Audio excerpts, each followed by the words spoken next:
ჩვენ დღეს მოვისმინეთ მორიგი განცხადებები პრესკონფერენციაზე პრემიერ-მინისტრის, იგი ბევრი თემაა, რომელსაც შეიძლება გამოეხმაურო, მაგრამ განსაკუთრებით მინდა გავამახვილო ყურადღება ის, რაც მან თავდაცვის შესახებ თქვა. მან თქვა, რომ ეს არ არის გადამწყვეტი და თავდაცვის სფერო არ არის გადამწყვეტი. იცით რა არის, იმის მიუხედავად, რა შეიძლება ფიქრობდეს კონკრეტულად პრემიერ-მინისტრი, მას მე მგონი უნდა ესმოდეს, რომ ჩვენს მდგომარეობაში ყოფი ქვეყნისთვის და ზოგადად ნებისმიერი სახელმწიფოსთვის იმის მტკიცება, რომ თავდაცვის სფერო არ არის გადამწყვეტი, არის არაუბრალოდ არაკორექტული, არამედ არაკომპეტენტურობის გამოვლენებაც.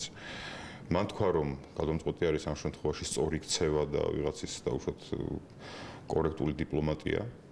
ძნელია ხედავ იმაზე, რომ კარგი დიპლომატია საერთოდ ძალიან მნიშვნელოვანია, მაგრამ ვინც პოლიტიკაში არის ჩახედული, ან თეორიულად, ან პრაქტიკულად, ყველა მიცის, რომ სწორედ იმისას, რომ დიპლომატია იყოს წარმატებული, თავდაცვის სფერო არის სწორედაც რომ გადამწყვეტი.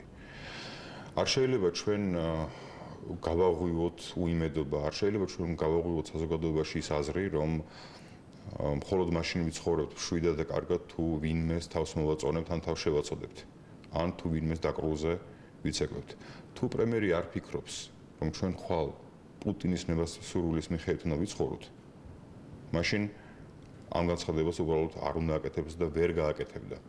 ეს განცხადება, რომელიც მისი პრესკონფერენციის დიდ ნაწილს არ მოიცავდა, მართალია, მაგრამ ძალიან მენიშნა მე და ძალიან გვენიშნა ჩვენ ყველას, იმიტომ რომ ეს არის კიდევ ერთი დადასტურება იმისა, რომ პრემიერი ივანიშვილი ფიქრობს, რომ საქართველოს მომავალი მთლიანად არის დამოკიდებული იმაზე, თუ როგორ მოულბობს გულს ვლადიმერ პუტინს.